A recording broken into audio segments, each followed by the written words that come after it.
My apologies. My internet is weak and some inclement weather is supposed to be rolling in. So I won't be on here long. Let me just capsulize. I don't exactly know when it cut off, and it take too long to try to go back and listen to it. So I just want to make sure it's understood as we now shift to looking at the Holy Spirit. The idea is we are dealing with the Trinity.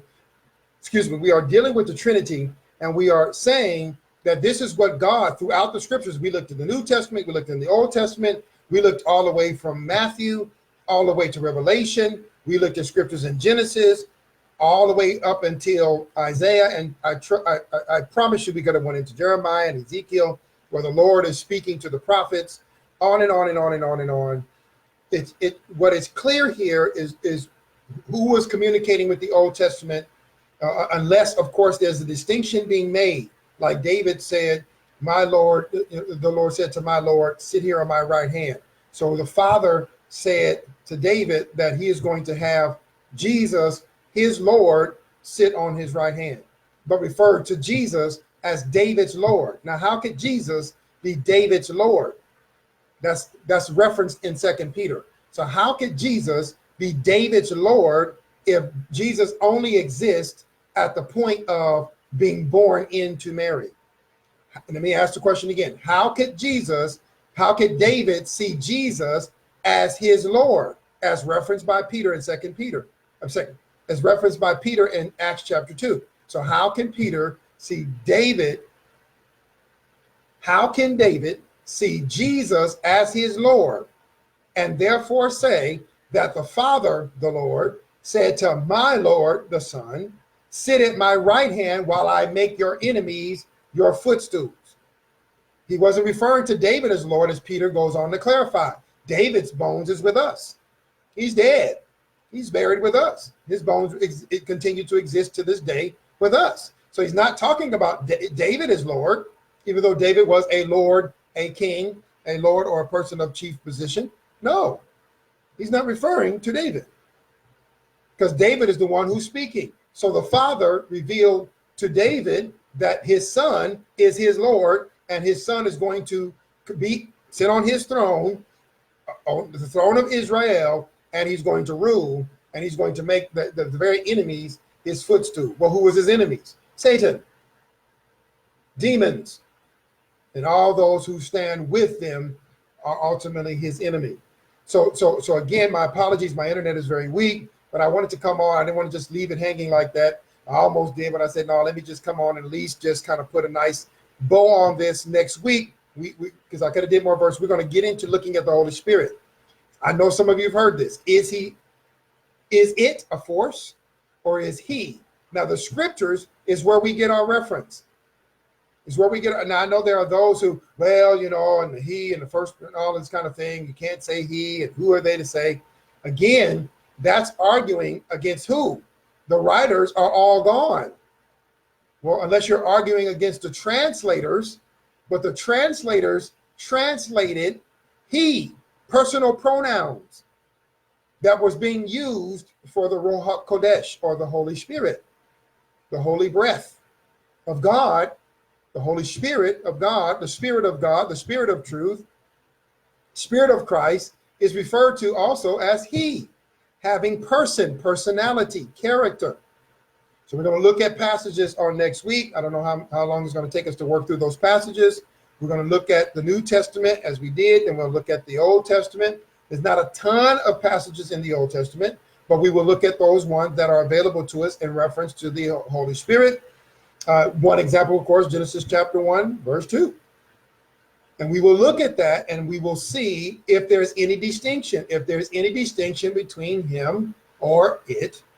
At this point, we'll just play devil's advocate between it or he and God the Holy Spirit and God the Son.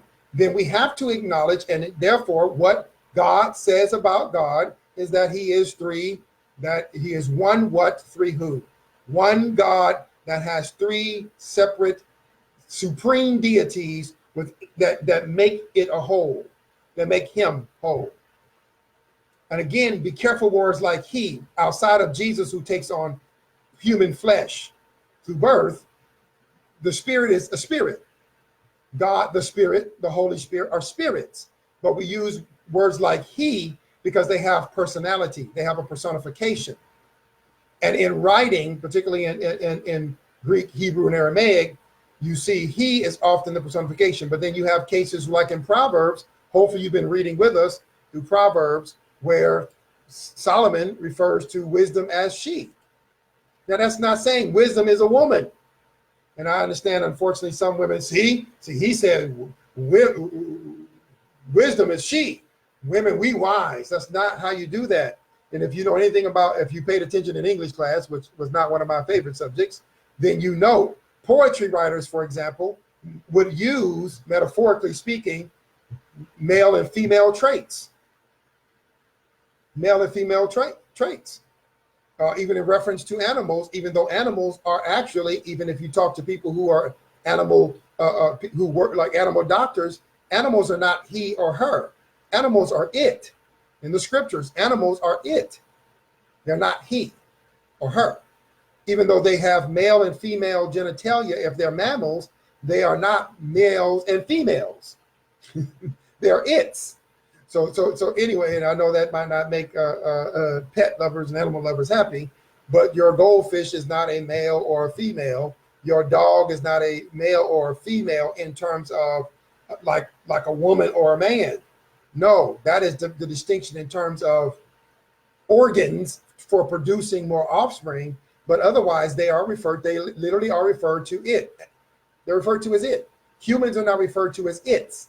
We are referred to as persons, he, she, they, we, us. Okay. So now why is that important? Because when we start talking next week about the Holy Spirit, we're going to see we're going to see what's used. Is it used? Because if it is used, then it is like referring to, see where I'm going? It's like referring to an animal. It's like referring to an animal. So join us next week. You saw on the other post, if you'd like to follow us on YouTube, please do. Sometimes it's a bit more convenient to watch these videos back on YouTube than it is on Facebook. You know, Facebook, people will talk to you. They see you log on, they'll come talk to you. So it might be a little difficult. And if God moves on your heart to be a contributor to the work that we do, again, I'm full-time in the ministry. And so if God lays upon you to be a blessing to the ministry, I need finances, ladies and gentlemen, just like you do. And Paul refers to laboring in the gospel as worthy of eating from the gospel, if you will, which means receiving numeration. I'll leave it at that. The finances, denominations, money. So if you just feel led by the Holy Spirit, please don't do it otherwise. To be a blessing, the information is posted. Please honor the Holy Spirit in that respect. We'll be blessed by whatever you're able to send.